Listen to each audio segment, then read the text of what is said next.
புதிய கட்டண உயர்வு வருகின்ற ஜூலை 1 முதல் அமலுக்கு வரும் என தெரிகிறது. இந்த செய்தியை ரயில் பயணிகள் மத்தியில் அதிர்ச்சியை ஏற்படுத்தியுள்ளது.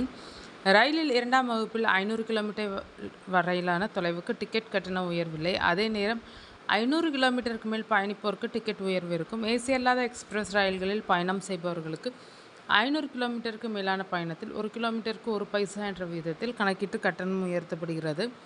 உதாரணத்துக்கு 1000 கிலோமீட்டர் பயணத்திற்கான டிக்கெட் கட்டணம் முன்னர் இருந்தது ரூ. 10 அதிகரிக்கும். அதேபோல் ஏசி பெட்டிகளில் பயணிப்போருக்கு 500 கிலோமீட்டருக்கு மேல் 1 கிலோமீட்டருக்கு 2 பைசா வீதம் கட்டணம் உயர்த்தப்படுகிறது. மேலும் மாதாந்திர சீசன் டிக்கெட்டுகளில் கட்டண உயர்வு இருக்காது என தெரிவிக்கப்பட்டுள்ளது. இந்த கட்டண உயர்வு ஜூலை 1 முதல் அமலுக்கு வரும் என எதிர்பார்க்கப்படுகிறது. சிறிதளவே ரயில் கட்டணம் உயர்த்தப்பட்டுள்ளதால் பயணியருக்கு பெரிதாக சிரமம் இருக்காது என ரயில்வே அதிகாரிகள் தெரிவித்தனர்.